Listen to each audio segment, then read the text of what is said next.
Baki begins at a high school in Tokyo, Japan. At that school, a male student named Baki Hanma mysteriously has a terrible aura. Every student who wants to attack him will be overshadowed by the fear that makes them fail to attack him.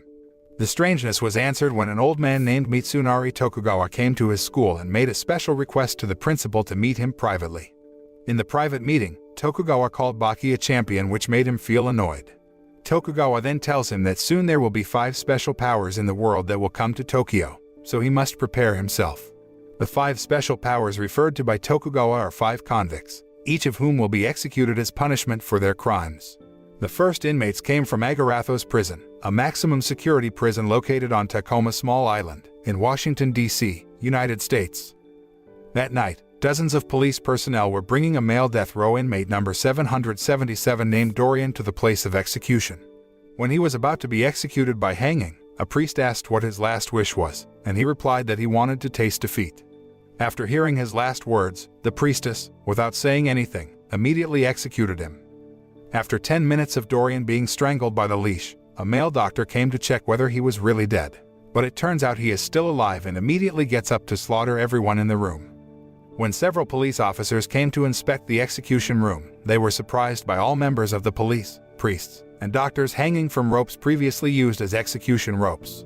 On the room's wall, Dorian wrote a message that he would go to Tokyo to find someone who can defeat him.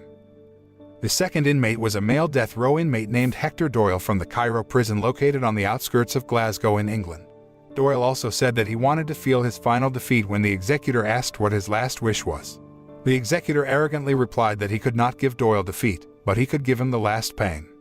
At the same time, the executor immediately signaled to turn on the electric chair, and Doyle was tormented by a very powerful electric shock. However, it turned out that such torture still could not get him killed. Even he could easily get out of the electric chair and get behind a police officer very quickly. He immediately killed all police officers and the executor in the room. He then told a pilot to take him to Tokyo so he could taste his final defeat. The third inmate is from Evin Silo Prison in Russia, where the prison was once the site of a dangerous experiment to launch deadly ballistic missiles. That night, one of the male death row inmates, Sikorsky, had managed to escape by climbing a steam tunnel. And after being investigated by the police, he killed one of Russia's strongest heroes while leaving a message that he would go to Tokyo to find his final defeat. The fourth inmate comes from a level 5 underwater prison in Florida, United States. A male inmate named Speck managed to escape from the jail after he managed to kill a male visitor and used the visitor's gold teeth to open the lock. Speck can even last 5 minutes in water where the water pressure is so strong that the average person will only last for 30 seconds. With that ability, he managed to swim towards the mainland and instantly killed the entire Coast Guard.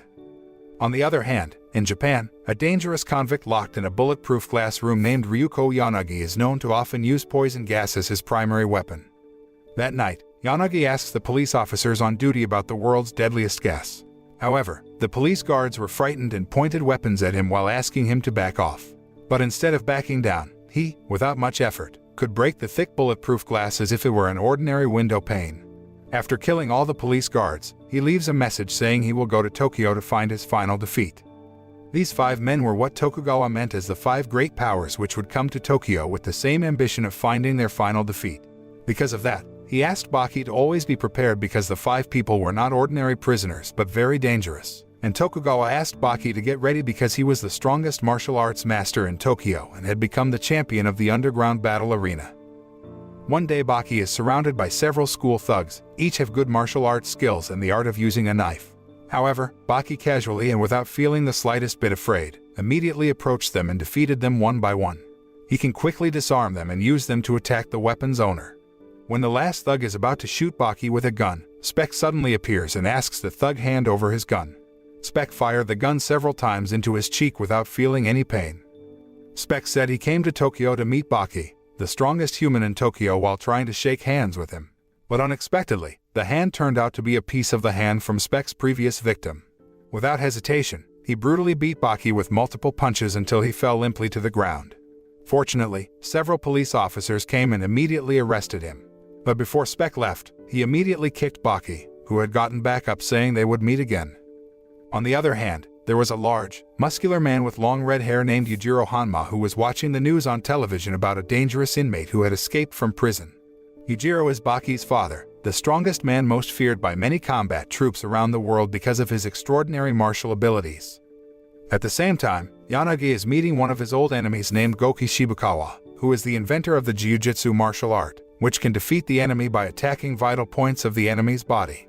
However, Yanagi once fought against Shibukawa, then defeated him again. Meanwhile, Spec, in a Tokyo prison, starts to make a fuss by beating the police commissioner Morio Sonoda. Not only that, but he also broke through the walls of the prison room and brutally beat the shopkeeper until the shopkeeper broke his bone. In another place in a karate martial arts college, founded by a man named Doppo Arachi, there is a martial arts duel match between Arachi's boy named Katsumi Arachi and a man named Kaio Retsu, who is an expert in Chinese Kenpo martial arts. Even though the match was a draw, Katsumi acknowledged the greatness of Retsu's fighting ability. Shortly after, Dorian came and said he was looking for Arachi Doppo. But instead of meeting on good terms, Dorian attacked Katsumi brutally with various punch and kick techniques until he suffered a severe wound in his neck. When Dorian was about to leave, Retsu stopped him and asked him to return to the battle arena. Hearing that, he casually drank a bottle of alcohol and spilled some alcohol around it, then set the arena on fire as a diversion for him to escape. Meanwhile, Tokugawa was having dinner with several underground arena martial arts fighters at his house. But not long after that, Sikorsky suddenly appeared and immediately attacked one of the fighting men in the room with such brutality that he had to be rushed to the hospital because he was seriously injured. After that, another fighting man, angry with what Sikorsky had done, immediately challenged and threatened him. However, he was no match, and Sikorsky could easily beat him with one kick. After that, Tokugawa took Sikorsky to the underground arena to meet the fighters who would become his enemies. The 5 inmate monsters also came to the meeting, including Spec, who had escaped from the Tokyo prison after leaving a message that he would be back soon. After Tokugawa and Sikorsky arrived with the other 4 inmates, Baki suddenly appeared with the 4 master fighter dungeons. Tokugawa also divided them into 2 groups, the convict group and the underground master fighter group.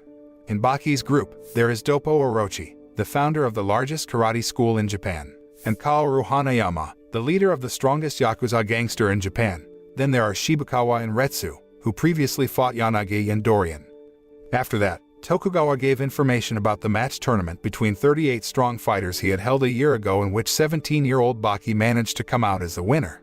However, in this match tournament, Tokugawa will provide different rules where each fighter can attack their enemy anytime and anywhere under any conditions. That means they will not fight in the arena of competition but in various places as long as they go about their daily lives.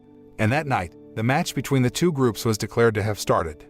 After hearing all the rules, Baki decided to go back home because he had to go to school tomorrow morning.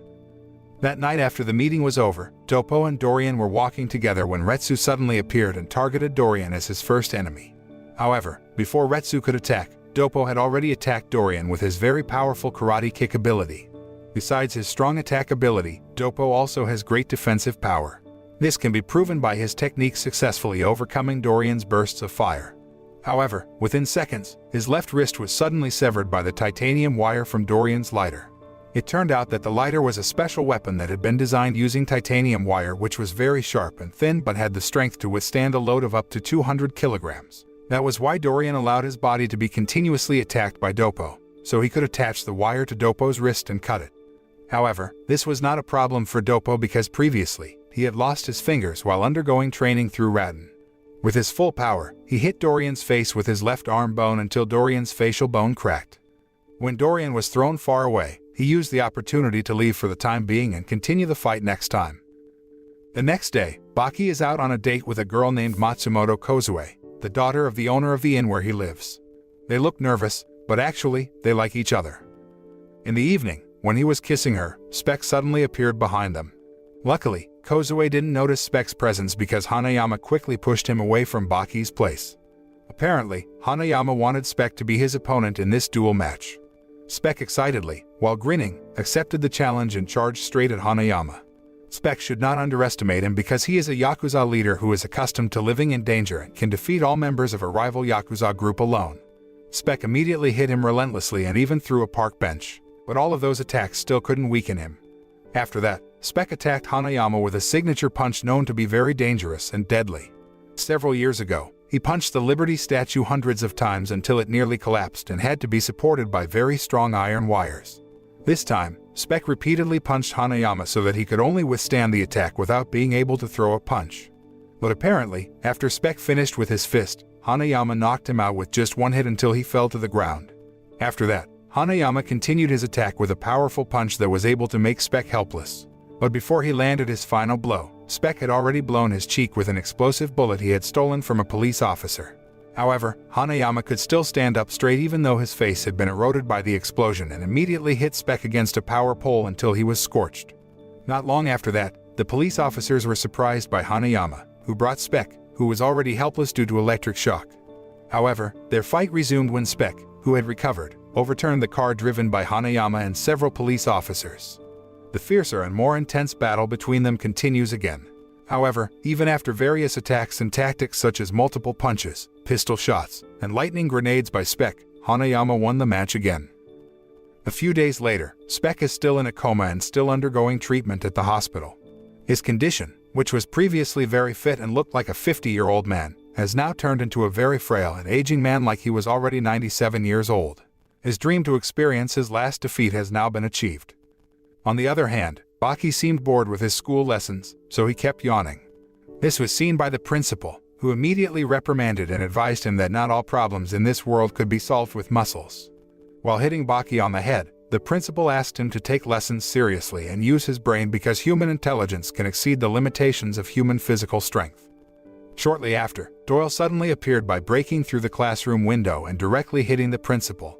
Baki, satisfied to see him hitting the principal, was moved and thanked him. After that, Baki immediately ran out of the room and went to the school's backyard to avoid fighting with Doyle. He doesn't want his classmates to know his true identity, so he avoids fights in school. Unfortunately, he has been targeted by Yanagi, who previously disguised himself as the school gardener. Using a weapon called Kyokutsu Shoge, Yanagi immediately attacked Baki's head. With Yanagi's swift attack, Baki lost his weapon and almost got hit. Luckily, he managed to dodge, and the attack only hit his uniform. But the fight was suddenly interrupted by Shibukawa, who attacked Yanagi in the same way he attacked him before. Shibukawa then asked Baki to attack Yanagi because there were no rules requiring a one-on-one duel in this season's match. The battle between them against Yanagi begins. Even though Yanagi had to face two people at once, he could still survive using various extraordinary techniques.